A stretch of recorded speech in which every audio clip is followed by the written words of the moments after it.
আসসালামু আলাইকুম শিক্ষার্থী বন্ধুরা, সবাইকে স্বাগত জানাচ্ছি হিসাব বিজ্ঞানের নতুন আরও একটি ক্লাসে। আমরা আজকের এই ক্লাসে আলোচনা করব আমাদের নবম দশম শ্রেণীর হিসাব বিজ্ঞান বইয়ের দশম অধ্যায়। তোমাদের সবার যে প্রিয় একটা অধ্যায় রয়েছে আর্থিক বিবরণী নামে, সেই অধ্যায়ের পাঠ্য বইয়ের 3 নম্বর সৃজনশীল প্রশ্নটি আমরা আজকের এই ক্লাসে সমাধান করার চেষ্টা করব। দেখো ভাই, আমাদের 3 নম্বর সৃজনশীল প্রশ্নে কি বলেছে? বলেছে যে আলম ট্রেডার্সের নিম্নোক্ত রেওয়া মিল ও সমন্বয় সমূহ বিবেচনাপূর্বক 2025 সালের 30 জুন সমাপ্ত বছরের তারিখটা একটু খেয়াল রাখবো।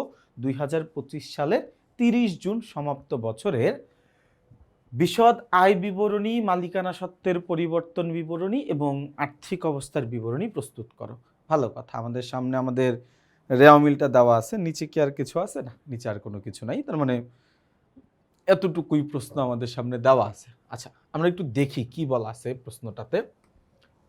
আমাদের প্রশ্নে দেওয়া আছে হাতে নগদ, সাধারণ সঞ্চিতি, ক্রয় ও বিক্রয়, প্রাপ্য ও প্রদেয় হিসাব, কমিশন, বীমা প্রিমিয়াম বলা আছে 15 মাসের।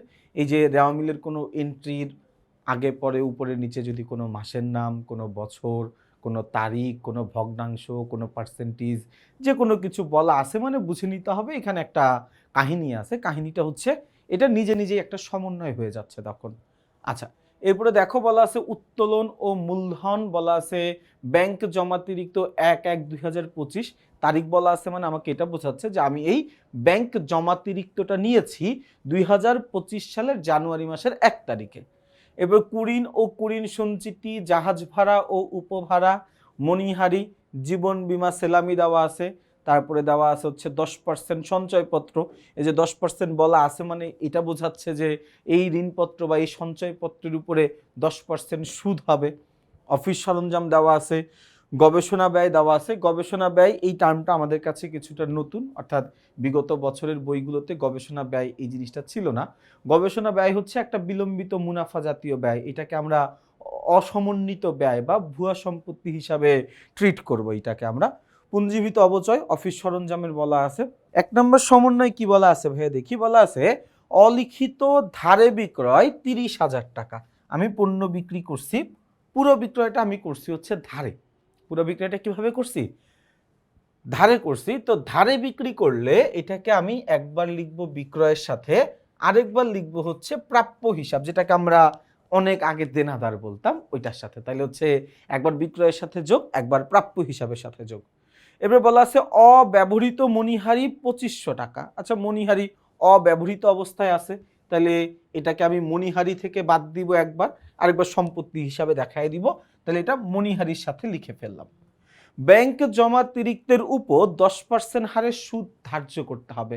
ব্যাংক জমাতিরিক্ত বা আমরা বলতে পারি ব্যাংক ওভারড্রাফট, ব্যাংক ওডি, ব্যাংক জমার ক্রেডিট ব্যালেন্স, এই জিনিসগুলো হচ্ছে কি আমার ব্যাংকে যত টাকা আছে আমি তার চাইতে অনেক বেশি টাকা উত্তোলন করে ফেলছিলাম, এবং এই যত টাকা আমার ব্যাংকে জমার অতিরিক্ত টাকা আমি উত্তোলন করছি ওই টাকাটুকুর উপরে আমাকে সুদ দিতে হবে। তাহলে ব্যাংক জমাতিরিক্তের উপরে সুদ, এটা একটা অন্যান্য ব্যয়ের মধ্যে যাবে। আমরা জাস্ট ব্যাংক জমাতিরিক্তের সুদ এখানে 3 লিখে রাখি। যেহেতু প্রশ্নে কোথাও আমার ওই জমাতিরিক্তের সুদটা প্রদান করা হয় নাই, তার মানে পুরো সুদটাই বকেয়া থাকবে, তাহলে এই ব্যয়টা বকেয়া থাকার কারণে এটা আবার আমার চলতি দায়ের পাশেও লিখতে হবে। 4 নম্বরে বলেছে যে প্রাপ্য হিসাবে 3,000 টাকা আদায়যোগ্য নয়, অবশিষ্ট প্রাপ্য হিসাবের উপর 10% কুরিন সঞ্চিতি ধার্য করতে হবে। এত কিছু বোঝার দরকার নেই, যেহেতু কুরিন টাইপের কিছু একটা বলছে, এটাকে আমরা একবার কুরিনের পাশে লিখে দিব, আরেকবার হচ্ছে প্রাপ্য হিসাবের পাশে লিখে দিব। বাকিটা অঙ্ক করার সময় গিয়ে দেখব না আসলে কি কাহিনীটা আসলে এখানে আছে। এরপরে বলা আছে 5 নম্বরে অবিকৃত পণ্যের পরিমাণ 35,000 টাকা। দেখো, অবিকৃত পণ্য মানে হচ্ছে সমাপনী মজুত পণ্য।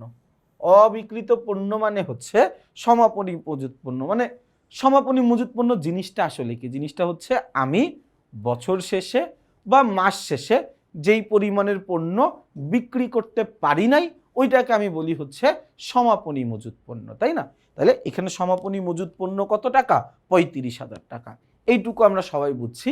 এই জায়গা থেকে আমাদেরকে কি করতে হবে? একটা বিশদ আয় বিবরণী করতে হবে। ভাইয়া আরেকবার একটু খেয়াল করে দেখো, বিশদ আয় বিবরণীর পার্ট হচ্ছে 3টা। বিশদ আয় বিবরণীর পার্ট কয়টা? বিশদ আয় বিবরণীর পার্ট হচ্ছে 3টা। একটা অংশের নাম হচ্ছে মোট মুনাফা। একটা অংশের নাম কি? একটা অংশের নাম হচ্ছে মোট মুনাফা। মোট মুনাফাটা আমরা বের করি কিভাবে? মোট মুনাফাটা আমরা বের করি হচ্ছে নিট বিক্রয় এটা থেকে আমি বাদ দিয়ে দিব বিক্রিত পণ্যের ব্যয়। নিট বিক্রয় থেকে বাদ দিয়ে দিব বিক্রিত পণ্যের ব্যয়। নিট বিক্রয় থেকে আমি বাদ দিয়ে দিব বিক্রিত পণ্যের ব্যয়। যদি আমি এতটুকু করে ফেলতে পারি, নিট বিক্রয় থেকে বিক্রিত পণ্যের ব্যয়টা বাদ দিয়ে দিতে পারি, আমার মোট মুনাফা বের হবে। এটা কিন্তু প্রথম ধাপের কথা বলতেছি, এটা কিন্তু শেষ না, প্রথম ধাপ। তো এখানে আমরা আবার নিট বিক্রয় বের করে কেমনে? নিট বিক্রয় বের করার আবার আলাদা একটা সূত্র আছে, সেটা হচ্ছে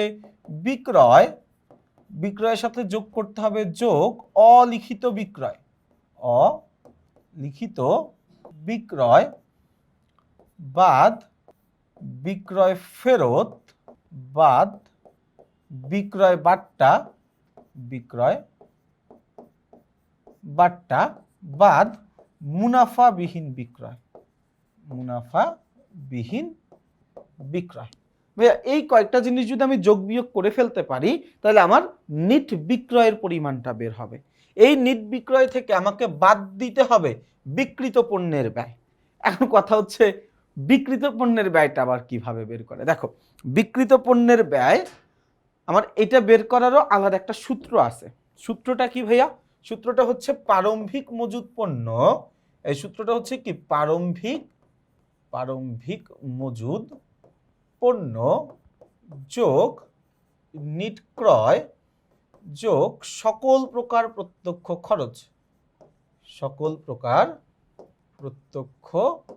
খরচ, এবং এখান থেকে আমি বাদ দিয়ে দিব সমাপনী মজুদ পণ্য। যদি আমি নিট বিক্রয় বের করে নিট বিক্রয় থেকে যদি প্রারম্ভিক মজুদ পণ্য, তারপরে নিট ক্রয়, সকল প্রকার প্রত্যক্ষ খরচ, সমাপনী মজুদ পণ্য, এগুলো যোগ বিয়োগ করলে বিক্রিত পণ্যের ব্যয় আসবে, এটা বাদ দিয়ে দিতে পারি, তাহলে আমার মোট মুনাফা আসবে। মোট মুনাফাতেই তো আমার কাজ শেষ না। মোট মুনাফা থেকে আমাকে বের করতে হবে হচ্ছে পরিচালন মুনাফা। দ্বিতীয় ধাপে আমাকে কি করতে হয়? পরিচালন মুনাফা করতে হয়। পরিচালন মুনাফা সূত্র হচ্ছে কি? সূত্র হচ্ছে মোট মুনাফা মাইনাস পরিচালন ব্যয়। মোট মুনাফা থেকে পরিচালন ব্যয়টা বাদ দিয়ে দিব। আচ্ছা, এরপরে 3 নম্বর ধাপের কাজ হচ্ছে নিট মুনাফা নির্ণয় করা।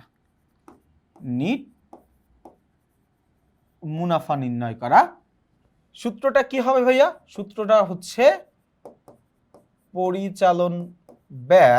পরিচালন মুনাফা। হ্যাঁ, পরিচালন মুনাফা, এটার সাথে আমরা যোগ করে দিব অন্যান্য আয় এবং বাদ দিয়ে দিব হচ্ছে অন্যান্য ব্যয়ের পরিমাণ বাদ দিয়ে দিব, তাহলে আমার নিট মুনাফা আসবে, তাই না? তাহলে এখানে একটু খেয়াল করে দেখো, বিশদ আয় বিবরণীর 3টা ভাগ, 3টাই করতে হবে।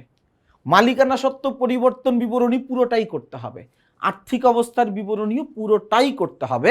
তার কারণ হচ্ছে আমাদের এই আর্থিক বিবরণীর অঙ্কতে এবছর থেকে আমরা কিন্তু 20 নাম্বার পাবো। অর্থাৎ আগের বছরগুলোতে যেমন 2টা সৃজনশীল আসতো 10, 10, 20, এখন থেকে অর্থাৎ 2026-এর ব্যাচ থেকে, তোমরা তো 27 বা 28-এর ব্যাচ হবা, 26 সালের ব্যাচ থেকে করে দিছে কি একটা সৃজনশীল আসবে, একটা সৃজনশীলেই 20 নাম্বার থাকবে এবং একটা সৃজনশীলেই বিশদ আয় বিবরণী, মালিকানা সত্ত্বের পরিবর্তন বিবরণী এবং আর্থিক অবস্থার বিবরণী 3টাই করতে হবে।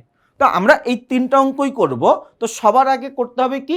বিশদ আয় বিবরণী। তার কারণ বিশদ আয় বিবরণীর যে নিট মুনাফা বের হবে, নিট মুনাফাটা লাগবে আমার কোথায়? মালিকানা সত্ত্ব পরিবর্তন বিবরণীতে লাগবে। মালিকানা সত্ত্বের সমাপনী উদ্বৃত্তটা আমাদের আবার লাগবে হচ্ছে আর্থিক অবস্থার বিবরণীতে।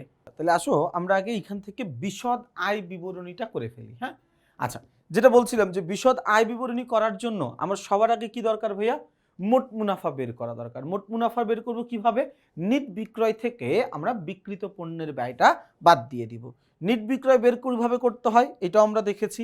তাহলে এই জায়গা থেকে আমরা একটু খুঁজি। দেখো, এই যে আমার প্রশ্নে বিক্রয় দেওয়া আছে, বিক্রয় কত টাকা?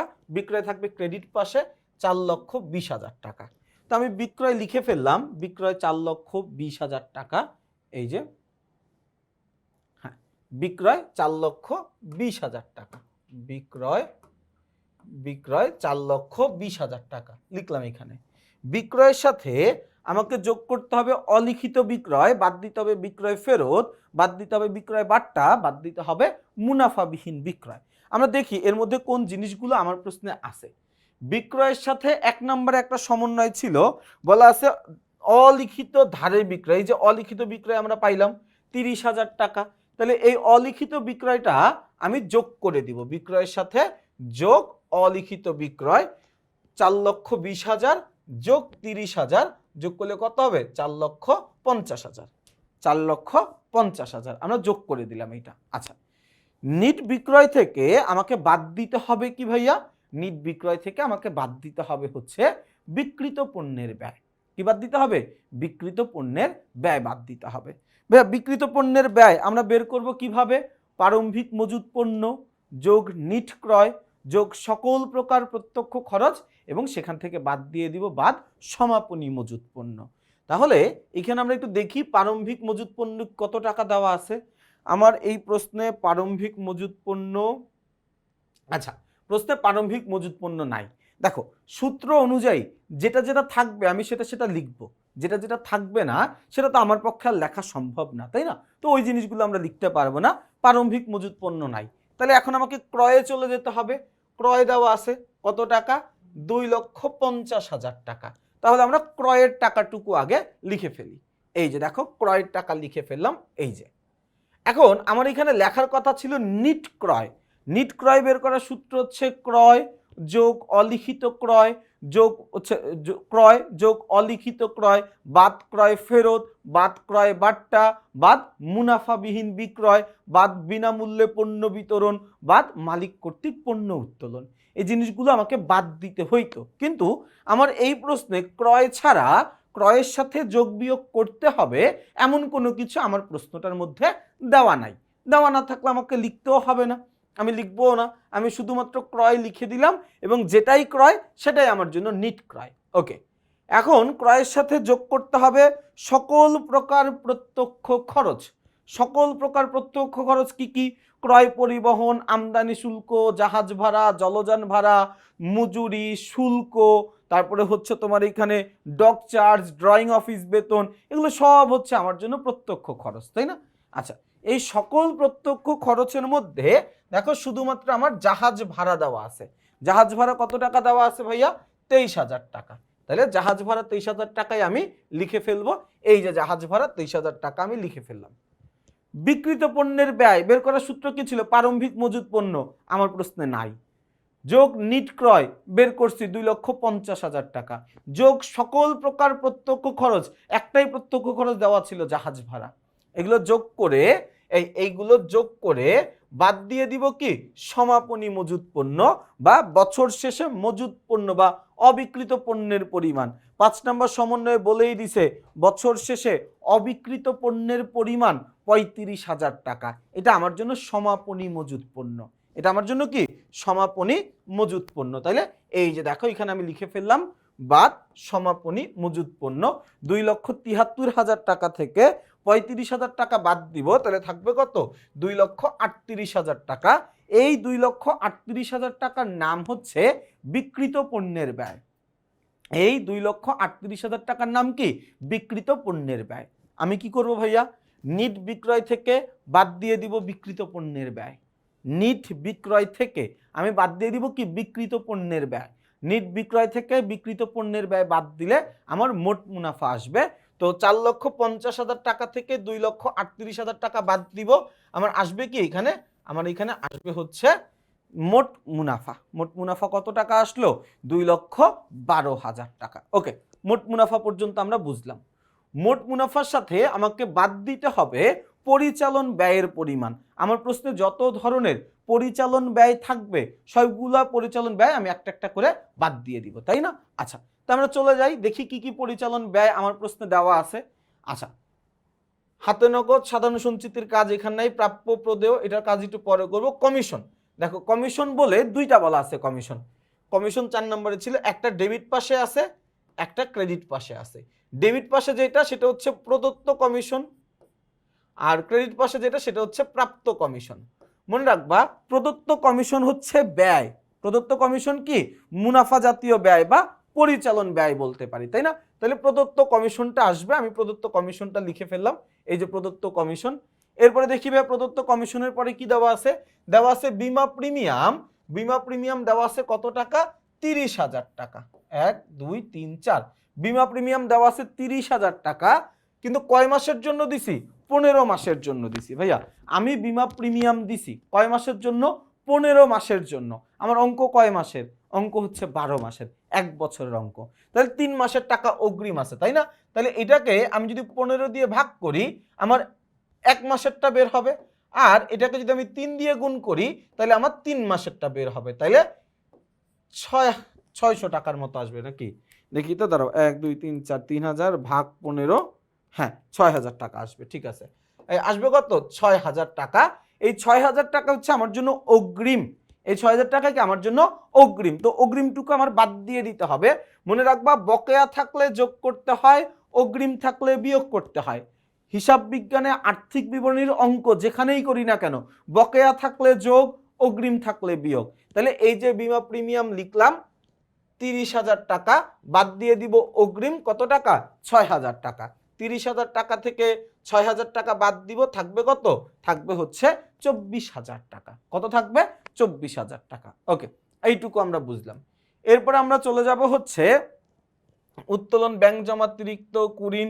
আচ্ছা কুরিনের একটা কাজ আছে, এটা আমরা একটু পরে করতেছি, আচ্ছা এখনই করে ফেলি। হ্যাঁ, কুরিন আছে মানে, কুরিন আছে মানে আমাকে 4টা লাইন মুখস্থ লিখে ফেলতে হবে। 4টা লাইন আমি মুখস্থ লিখে ফেলবো। সেটা কি, সেটা হচ্ছে পুরাতন কুরিন। এই কুরিন আছে মানে আমি 4টা লাইন মুখস্থ লিখব।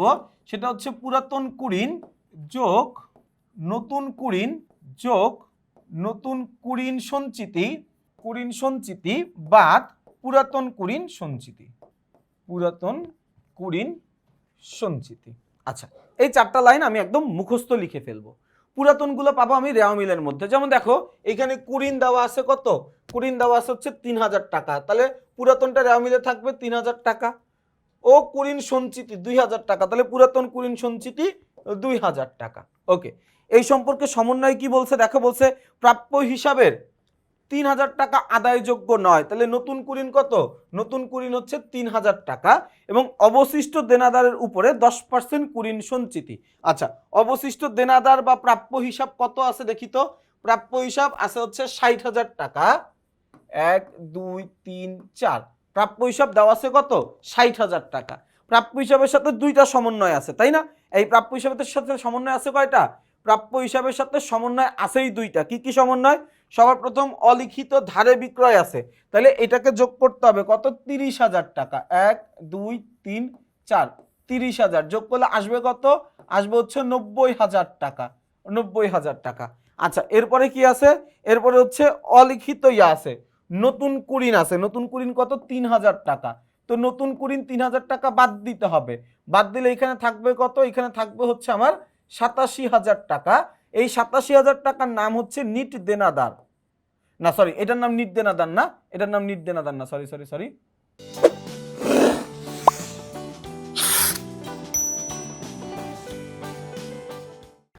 আচ্ছা এটার নাম কিছুই না, হ্যাঁ এটার নাম কিছুই না। তো এই জায়গা থেকে আমাকে বাদ দিতে হবে 10% কুরিন সঞ্চিতি। তো 87,000 টাকা 10% 8,700 টাকা। 87,000 টাকা থেকে বাদ দিব 8,700, তাহলে আসবে কত, 78,300 টাকা। এই 78,300 টাকার নাম হচ্ছে নিট দেনাদার বা নিট প্রাপ্য হিসাব, যেটাই তুমি বলো না কেন, নিট প্রাপ্য হিসাব। তাহলে নতুন কুরিন সঞ্চিতি কত টাকা, নতুন কুরিন সঞ্চিতি হচ্ছে 8,700 টাকা, 8,700 টাকা। তাহলে এখন যোগ বিয়োগ করি ভাই আমরা, 3,000 যোগ 3,000 যোগ 8,700 বিয়োগ 2,000 করলে কত, 12,700, 12,700। এই দেখো কুরিন টুরিন নিয়ে যা মন চায় তাই বলুক, আমি যেইভাবে লিখছি ওইভাবে লিখে দিবা, আসবে কত, 12,700 টাকা। এভাবে একরকম করে করা আছে, বাট সবচেয়ে ভালো হচ্ছে তুমি এইভাবে বুঝবা, তুমি এইভাবে লিখে দিও। এইভাবে লিখে দিয়ে কইরো, তুমি সবচেয়ে ভালো মতো করতে পারবা, মানে ভালো মতো বুঝবা আর কি। ওকে, তাহলে আমি এখানে লিখে ফেললাম কত, 12,700 টাকা, 12,700 টাকা। ওকে, এরপরে আর কি পরিচালন ব্যয় আছে আমি একটু দেখি তো, আর অন্য কোনো পরিচালন ব্যয় কি আমার প্রশ্ন দেওয়া আছে কিনা। আচ্ছা, এরপরে পরিচালন ব্যয় দেওয়া আছে, দেখো মণিহারি, মণিহারি কত টাকা বলা আছে ভাইয়া, মণিহারি এখানে বলা আছে 10,000 টাকা। ভালো কথা, মণিহারি নামের ব্যয় কত, 10,000 টাকা। মণিহারির সাথে 2 নম্বর সমন্বয় বলছে অব্যবহৃত মণিহারি 2500 টাকা। অব্যবহৃত মানে এটা আমি ব্যবহার করতে পারি নাই, কাইন্ড অফ অগ্রিম। তাহলে আমি কি বলছি, বকেয়া থাকলে যোগ, অগ্রিম থাকলে বিয়োগ। তাহলে এই যে মণিহারি লিখলাম, মণিহারি থেকে বাদ দিয়ে দিব অব্যবহৃত, 10,000 থেকে 2,500 বাদ দিব, থাকবে হচ্ছে 7,500 টাকা। থাকবে কত, 7,500 টাকা। তাহলে খেয়াল করে দেখো, প্রদত্ত কমিশন, বিমা, মণিহারি, কুড়িন সঞ্চিতির যে কাহিনী, এগুলো সব যোগ করলাম, যোগ করলে 10,000, 24,000, 7,500, 12,700, এগুলো সব যদি যোগ করে দেই আসবে কত, 54,200। এবং এই 54,200 টাকা হচ্ছে আমার জন্য মোট পরিচালন ব্যয়। মোট পরিচালন ব্যয়, আমার কাজ হচ্ছে কি, মোট মুনাফা 2,12,000 টাকা থেকে, মোট মুনাফা 2,12,000 টাকা থেকে পরিচালন ব্যয় 54,200 টাকা বাদ দিব। তাহলে থাকবে কত ভাইয়া, থাকবে হচ্ছে 1,57,800 টাকা। এবং এই 1,57,800 টাকার নাম হচ্ছে পরিচালন মুনাফা। এই 1,57,800 টাকা, এটার নাম হচ্ছে পরিচালন মুনাফা। আমি পরিচালন মুনাফা পর্যন্ত বুঝলাম, পরিচালন মুনাফা পর্যন্ত আমি বুঝলাম। এরপরে কাজ কি ভাইয়া, পরিচালন মুনাফার সাথে আমি যোগ করব, যোগ অন্যান্য আয়, যোগ করব কি, অন্যান্য আয়। এই যে ভাইয়া কমিশন ছিল না, একটু খেয়াল করে দেখো তো, এই যে কমিশন ছিল, কমিশনের একটা ছিল প্রদত্ত আর এটা ছিল প্রাপ্ত। তো প্রাপ্ত কমিশন 20,000 টাকা, এটা হচ্ছে আমার জন্য একটা অন্যান্য আয়। তাহলে এটাকে আমি লিখে দিব অন্যান্য আয়ের মধ্যে, এই যে প্রাপ্ত কমিশন, লিখে দিলাম প্রাপ্ত কমিশন। ওকে, এরপরে দেখি ভাইয়া আর কি আছে, দেখি আর কি আছে। এই যে দেখো উপভাড়া, উপভাড়া একটা অপরিচালন আয় বা অন্যান্য আয়, কত টাকা দেওয়া আছে হচ্ছে 18,000 টাকা।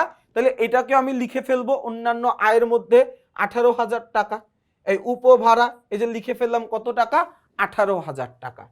এরপরে দেখো ভাইয়া, আমার একটা সঞ্চয়পত্র ছিল 10%। আমি একদম প্রথমেই প্রশ্ন পড়ার সময় কিন্তু বলছিলাম এই কথাটা, যে এই যে ইয়াটা দেওয়া আছে 1 2 3 4, 1 2 3 4, এই যে 2 লক্ষ টাকা দেওয়া আছে সঞ্চয়পত্র, সামনে যে 10% বলা, এই 10% বলে আমাকে বোঝাচ্ছে এই সঞ্চয়পত্রের উপরে আমি 10% সুদ পাবো।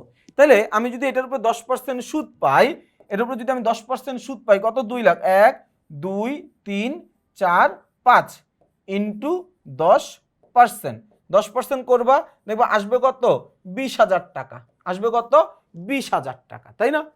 কোথাও কি দিছে সঞ্চয়পত্রের সুদ? দেখো তো, প্রশ্ন কি কোথাও বলছে সঞ্চয়পত্রের সুদ প্রদান? বলে নাই কিন্তু। তার মানে পুরো টাকাটা আমার বকেয়া আছে বা অনাদায়ী আছে। তা আমি এখানে বলতে পারি অনাদায়ী বিনিয়োগের, অনাদায়ী সঞ্চয়পত্রের সুদ, অনাদায়ী সঞ্চয়পত্রের সুদ কত টাকা, 20,000 টাকা, 20,000 টাকা। ওকে, লিখে ফেললাম 20,000, 18,000, 20,000 যোগ করলে কত, 58,000 টাকা। ওকে ফাইন, এই পর্যন্ত আমি বুঝলাম। এরপরে কি আছে ভাইয়া, এরপরে আমার একটা ব্যাংক জমাতিরিক্ত ছিল, এবং ব্যাংক জমাতিরিক্তের সাথে 3 নাম্বার একটা সমন্বয় ছিল। বলা আছে ব্যাংক জমাতিরিক্তের উপর 10% হারে সুদ ধরতে হবে। তাহলে ব্যাংক জমাতিরিক্ত দেওয়া আছে কত টাকা, ব্যাংক জমাতিরিক্ত দেওয়া ছিল 70,000 টাকা, 70,000 টাকা। এটার উপরে আমি করে দিব কত, 10%। এটার উপরে 10% করলে আমার আসবে হচ্ছে 7,000 টাকা। এখন 7,000 টাকায় কি এটার উত্তর? না, 7,000 টাকা এটার উত্তর না। তার কারণ আমি ব্যাংক জমাতিরিক্ত নিছিলাম 2025 সালের জানুয়ারি মাসের 1 তারিখে। আমি ব্যাংক জমাতিরিক্ত নিছিলাম 2025 সালের জানুয়ারি মাসের 1 তারিখে। আবারও বলছি, আমি ব্যাংক জমাতিরিক্ত নিছিলাম 2025 সালের জানুয়ারি মাসের 1 তারিখে। আমার অঙ্ক শেষ হয়ে গেছে 2025 সালের জুন মাসের 30 তারিখে। তার মানে এই ব্যাংক জমাতিরিক্তটা আমি জানুয়ারি, ফেব্রুয়ারি, মার্চ, এপ্রিল, মে, জুন 6 মাস ব্যবহার করছি। আমি যখনই পার্সেন্টেজ করলাম আমার উত্তরটা চলে আসে 12 মাসের। তাহলে আমি এটাকে 12 দিয়ে ভাগ করব, 6 দিয়ে গুণ করব, আসবে কত, 3,500 টাকা। আসবে কত, 3,500 টাকা। এই যে দেখো ভাইয়া, আমি এখানে ক্যালকুলেশনও দেখাই দিছি, কত টাকা, 3,500 টাকা। এই যে লিখেছি 3,500। তাহলে পরিচালন মুনাফার সাথে অন্যান্য আয় যোগ করলাম। পরিচালন মুনাফা ছিল 1,57,800। এটার সাথে আমি অন্যান্য আয় 58,000 টাকা যোগ করছি। তাহলে আমার আসছে কত? 2,15,800 টাকা। এই 2,15,800 টাকা থেকে আমি বাদ দিয়ে দিব কি ব্যাংক জমাতিরিক্ত সুদ বা অন্যান্য ব্যয় 3,500 টাকা। যদি বাদ দিয়ে দেই তাহলে আমার আসবে কত? 2,12,300 টাকা। আসবে কত? 2,12,300 টাকা। এবং এই টাকার নাম হচ্ছে নিট মুনাফা। এই টাকার নাম কি ভাইয়া? এই টাকার নাম হচ্ছে নিট মুনাফা। আমার কথাটাকে আমি বুঝাইতে পারছি ভাইয়া? আচ্ছা, নিট মুনাফার পরে এখান থেকে আমাকে আরেকটা অঙ্ক করতে হবে, সেটা হচ্ছে মালিকানা সত্ত্বের পরিবর্তন বিবরণী। ভাইয়া মালিকানা সত্ত্বের পরিবর্তন বিবরণী আসলে জিনিসটা কি একটু খেয়াল করো। মালিকানা সত্ত্বের পরিবর্তন বিবরণী এই জিনিসটা আসলে কি? মালিক বছরের শুরুতে বা হিসাবকালের শুরুতে যখন ব্যবসায় শুরু করে বা ব্যবসায়টা আরম্ভ করে, তখন কিন্তু তিনি একটা নির্দিষ্ট পরিমাণের টাকা ব্যবসায় মূলধন দিয়ে তারপরে তিনি ব্যবসাটা শুরু করেন, তাই না? দীর্ঘদিন ব্যবসায় পরিচালনা করতে করতে বা ওই হিসাবকালে ব্যবসায় পরিচালনা করতে গিয়ে তাকে নতুন করে আবার ব্যবসায় বিনিয়োগ করতে হয়। তিনি ব্যবসায় থেকে টাকা উত্তোলন করে নিয়ে যায়, ওই ব্যবসায় লাভ ক্ষতির একটা ব্যাপার ঘটে। তো ওই সব জিনিসকে আমরা একসাথে যোগ বিয়োগ করে একটা মালিকের একটা ব্যালেন্স বের করব যে হ্যাঁ, এই বছর শেষে মালিক আমার ব্যবসায় থেকে এত টাকার দাবি সে রাখে, এই আমার ব্যবসায় মোট সম্পত্তির উপরে মালিকের এত টাকার দাবি আছে, এই জিনিসটা আমরা প্রকাশ করি, তাই না? তাহলে মালিকানা সত্ত্বের পরিবর্তন বিবরণী করার জন্য আমাকে কি করতে হবে? সবার প্রথম মূলধন বের করতে হবে। মূলধনের সাথে অতিরিক্ত মূলধন থাকলে যোগ করতে হবে। নিট মুনাফা যোগ করতে হবে। উত্তোলনের পরিমাণটা বাদ দিয়ে দিতে হবে। যদি সাধারণ সঞ্চিতি থাকে বিনা প্রশ্নে সেটাকে যোগ করে দিতে হবে। এটা হচ্ছে মালিকানা সত্ত্বের বিবরণী করার প্রসেসটা বললাম আর কি। আচ্ছা, তাহলে এই জায়গায় দেখো ভাই, আমার মূলধন এবং উত্তোলন দুইটাই দেওয়া আছে। মূলধন ও উত্তোলন, মূলধন হচ্ছে 5,30,000 আর উত্তোলন হচ্ছে কত? 25,000 টাকা, তাই না? আচ্ছা, তাহলে মূলধন আর উত্তোলন, এই যে মূলধন লিখলাম 5,30,000 টাকা। নিট মুনাফা আমি মাত্রই বের করলাম, আমাদের আসছিল কত? 2,12,300 টাকা। তো 2,12,300 লিখলাম। তাহলে হচ্ছে মূলধন আর নিট মুনাফা যোগ করলে আমার আসবে কত? যোগ করলে আসবে হচ্ছে 7,42,300 টাকা। আসবে কত? 7,42,300 টাকা। এই পর্যন্ত আমি বুঝছি। এই জায়গা থেকে আমি বাদ দিয়ে দিব উত্তোলনের পরিমাণ। এখন উত্তোলন যে সবসময় আমার ব্যবসায় উত্তোলন নামেই থাকবে এটার কোনো বাধ্যবাধকতা নাই। উত্তোলন এটা যে সবসময় আমার ব্যবসায় উত্তোলন নামেই লেখা থাকবে এটার কোনো বাধ্যবাধকতা নাই। এটা ডিফারেন্ট নামে থাকতে পারে। যেমন এই জায়গায় দেখো উত্তোলন নামে আছে, এটা একটা উত্তোলন, এটা একটা উত্তোলন, ঠিক আছে? জীবন বীমা সেলামি, এটা একটা উত্তোলন, কারণ যেহেতু জীবন বীমা বলছে, জীবন আছে কার? জীবন আছে মালিকের, তাহলে এটাও কি একটা উত্তোলন? এটাও কি একটা উত্তোলন, তাই না? তাহলে এই যে উত্তোলনে একটা নগদ উত্তোলন ছিল, মানে উত্তোলন ছিল, জীবন বীমা সেলামি ছিল, এই দুইটা উত্তোলন আমি যোগ করলাম, 25,000 আর 21,000 যোগ করলে 46,000। 7,42,300 সাথে 46,000 টাকা বাদ দিয়ে দিব, থাকবে কত? 6,96,300 টাকা। থাকবে কত? 6,96,300 টাকা। এই 6,96,300 টাকার সাথে আমি যোগ করে দিব সাধারণ সঞ্চিতি, যদি প্রশ্নে থাকে। আমার প্রশ্নে সাধারণ সঞ্চিতি আছে, সাধারণ সঞ্চিতি আছে, আমি দেখছি কিছুক্ষণ আগেই। এই যে সাধারণ সঞ্চিতি আছে। সাধারণ সঞ্চিতি যেহেতু আছে, কত টাকা? 90,000 টাকা। এটা বিনা প্রশ্নে আমরা যোগ করে দিব, বিনা প্রশ্নে যোগ করে দিব। তাহলে 6,96,300 এটার সাথে যোগ করে দেব 90,000, আসবে কত? 7,86,300 টাকা। এবং এটা হচ্ছে আমার বছর শেষে সমাপনী মালিকানা সত্ত্বের পরিমাণ। ভাইয়া তুমি একটা প্রশ্ন এখান থেকে করতেই পারো, সেটা হচ্ছে যে ভাইয়া আপনি একটা যোগ করতেছেন, একটা বিয়োগ করতেছেন, কিভাবে? এটা তো একটা সূত্র আছে আমাদের, তাই না? একটা ছক আছে এটার জন্য। এই ছকটা আমাদের বেসিক সেকশনে দেওয়া আছে, তোমাকে একটু ছকটা মুখস্থ করতে হবে। আমি বারবার বলছি, দেখো আর্থিক বিবরণীতে আমাদের 20 নাম্বারের প্রশ্ন। এই প্রশ্নের পরীক্ষার হলে তুমি অ্যান্সার করার জন্যই তুমি সময় পাবা 42 মিনিট সময় পাবা 20 নাম্বারের একটা সৃজনশীল অ্যান্সার করার জন্য। আচ্ছা, তো আমরা এইভাবে যদি মালিকানা সত্ত্বটা করি, আমাদের কাছে মালিকানা সত্ত্ব করাটা অনেক বেশি সহজ হবে। এবং সবার কাছে অনুরোধ থাকবে আমরা একটু ছক মুখস্থ করে বেসিকের ক্লাসগুলো করে তারপরে এসে সৃজনশীল করব, তাহলে দেখব আর খুব একটা অসুবিধা হবে না। আমরা এখন চলে যাই আমাদের এই অঙ্কের একদম শেষ পার্ট, অর্থাৎ আর্থিক অবস্থার বিবরণীতে। আর্থিক অবস্থার বিবরণীর মধ্যে একটু খেয়াল করে দেখো, আমরা আর্থিক অবস্থার বিবরণী মানে আমার প্রতিষ্ঠানের সম্পদ ও ব্যয়ের একটা তালিকা করব, সম্পদ ও দায়ের একটা তালিকা করব, যেখানে আমার প্রতিষ্ঠানের সবগুলো সম্পদ সিরিয়ালি লেখা থাকবে, যেখানে আমার প্রতিষ্ঠানের সবগুলো দায়, অন্তদায়, বহির্দায় অর্থাৎ মালিকানা সত্ত্ব এবং অন্যান্য দায়গুলো সিরিয়ালে লেখা থাকবে। এখন এই ক্ষেত্রে আমি একটা কাজ করতে পারি হচ্ছে আমি মানে ওটাকে কি বলে, চলতি সম্পদ, বিনিয়োগ, স্থায়ী সম্পদ, এই সিকোয়েন্সে আমরা লিখতে পারি। আবার আমরা চাইলে এইভাবেও লিখতে পারি যে আমি আগে লিখবো স্থায়ী সম্পদ, এরপরে লিখবো হচ্ছে দীর্ঘমেয়াদী বিনিয়োগ, তারপরে লিখবো হচ্ছে চলতি সম্পদ। এই সিরিয়ালে আমি লিখতে পারি। যেই সিরিয়ালে লিখি না কেন আমরা একটু প্রশ্নটার দিকে তাকাই, চলতি সম্পদ কি আছে এক সিরিয়ালে আমরা লিখবো। হ্যাঁ, আচ্ছা, আমরা আগে স্থায়ী সম্পত্তি থেকে শুরু করব। তাহলে স্থায়ী সম্পত্তির মধ্যে যদি চলে যাই, এই যে দেখো আমার প্রতিষ্ঠানে একটা স্থায়ী সম্পত্তি দেওয়া আছে। ভাইয়া আমার প্রতিষ্ঠানে এইখানে কি দেওয়া আছে, আমার প্রতিষ্ঠানে এখানে কি একটা স্থায়ী সম্পত্তি দেওয়া আছে, অফিস সরঞ্জাম, তাই না? আবার একটু পরেই দেখো বলা আছে অফিস সরঞ্জামের পুঞ্জীভূত অবচয়। তো আমি সম্পত্তি থেকে অবচয়ের টাকাটুকু বাদ দিয়ে দিব, তাই না? তাহলে আমি তো চলে যাই আমার প্রশ্নের উত্তরের মধ্যে, এই যে দেখো অফিস সরঞ্জাম থেকে বাদ দিছি পুঞ্জীভূত অবচয়, অফিস সরঞ্জাম থেকে বাদ দিলাম পুঞ্জীভূত অবচয়। 3,88,000 টাকা থেকে বাদ দিয়ে দিব হচ্ছে 3,78,000 টাকা বাদ দিয়ে দিলাম। তাহলে কি থাকবে হচ্ছে কি আমার, হ্যাঁ 3,88,000 টাকা থেকে 10,000 বাদ দিব, আমার থাকবে কত, 3,78,000 টাকা। 3,78,000 টাকা আমার স্থায়ী সম্পদ। আমার প্রতিষ্ঠানে একটা বিনিয়োগ ছিল, তোমাদের মনে আছে কিনা আমি জানি না, ওই দেখো এক চিপা দিয়ে দেখা যায়, দেখছো 10% সঞ্চয়পত্র। তো এটা তো আমার জন্য একটা দীর্ঘমেয়াদী বিনিয়োগ। তো এই যে দেখো দীর্ঘমেয়াদী বিনিয়োগে আমরা সঞ্চয়পত্রের টাকাটুকু লিখে দিলাম 2 লক্ষ টাকা। এরপর আমরা আসবো চলতি সম্পত্তিতে। এই যে দেখো ভাইয়া হাতে নগদ, এটা আমার জন্য একটা চলতি সম্পদ, কত টাকা, 1 লক্ষ টাকা। তাহলে আমি হাতে নগদটা লিখে ফেললাম, হাতে নগদ 1 লক্ষ টাকা। এরপরে দেখি কি আছে, এরপরে দেখো প্রাপ্য হিসাব, এটাও একটা চলতি সম্পদ। প্রাপ্য হিসাবের সাথে সমন্বয় ছিল, 1 নম্বরে একটা সমন্বয় ছিল, 4 নম্বরে একটা সমন্বয় ছিল।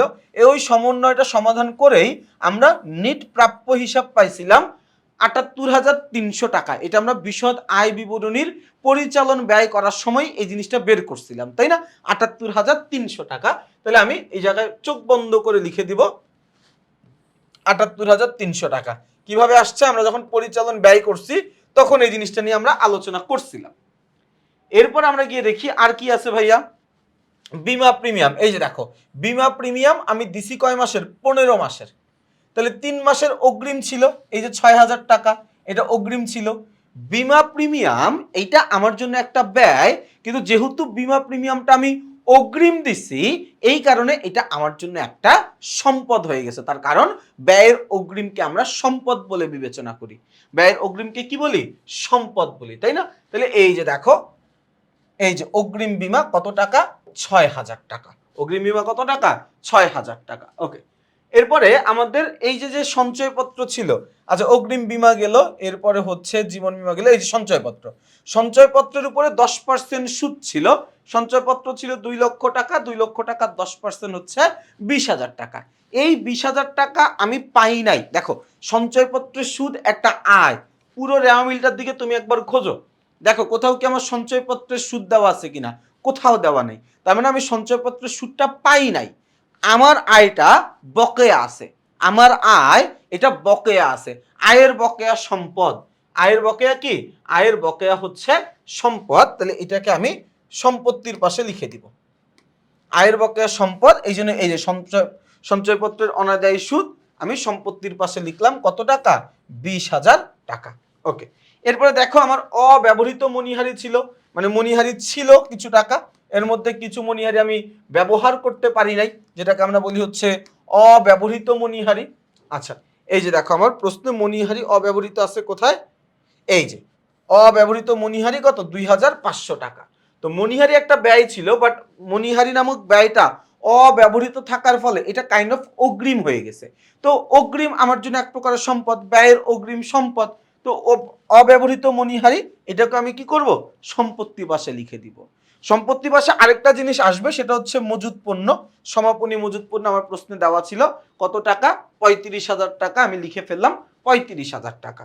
তো এগুলো সব যদি যোগ করে দেই তাহলে আমার কি বের হয়ে যাবে? এগুলো সব যোগ করলে আমার মোট চলতি সম্পদ বের হয়ে যাবে। আচ্ছা, আমার প্রতিষ্ঠানে একটা নতুন এন্ট্রি আছে, যে এন্ট্রিটার সাথে আমরা খুব বেশি একটা পরিচিত না, সেটা হচ্ছে গবেষণা ব্যয়। ভাইয়া একটু খেয়াল করো, এই এন্ট্রিটার সাথে আমরা খুব একটা পরিচিত না, মানে আমরা আগে পরে এই এন্ট্রিটাকে খুব একটা দেখি নাই। সেটা হচ্ছে গবেষণা ব্যয়। গবেষণা ব্যয় এটা হচ্ছে একটা বিলম্বিত মুনাফা জাতীয় ব্যয়। আরো সহজভাবে বললে এটা হচ্ছে একটা ভুয়া সম্পত্তি, এটা হচ্ছে একটা অলীক সম্পত্তি, বিলম্বিত বিজ্ঞাপনের মতো। তো এটাকে আমি আলাদা করে লিখে দিলাম গবেষণা ব্যয়। এটাকে আমি কি করলাম? আলাদা করে লিখে দিলাম, এই যে অলীক সম্পত্তিতে গবেষণা ব্যয়। তাহলে উপরে ছিল আমার স্থায়ী সম্পদ, দীর্ঘমেয়াদী বিনিয়োগ, চলতি সম্পদ বের করলাম, অসমন্বিত ব্যয় বা অলীক সম্পত্তি যোগ করলাম। সবগুলো যোগ করলে আমার আসে কত? 8,99,800 টাকা। এবং এটার নাম হচ্ছে আমার প্রতিষ্ঠানের মোট সম্পদ। এটার নাম কি? আমার প্রতিষ্ঠানের মোট সম্পদ। ভালো কথা, মোট সম্পদ আমরা পাইলাম। এখন মোট সম্পদের সমপরিমাণ আমার দায় এবং মালিকানা সত্ত্ব হইতে হবে। মোট সম্পদের সমপরিমাণ দায় ও মালিকানা সত্ত্ব হইতে হবে। তো সমাপনী মালিকানা সত্ত্ব এটা আমরা কিছুক্ষণ আগেই করলাম, বিশদ আয় বিবরণীর পরেই মালিকানা সত্ত্বের পরিবর্তন বিবরণী করতে হয়েছিল। সেটা করে আমরা এটার উত্তরটা পেয়ে গেছি যে 7,86,300 টাকা। এরপরে যোগ করব কি? আমার প্রতিষ্ঠানের দীর্ঘমেয়াদী দায়গুলা।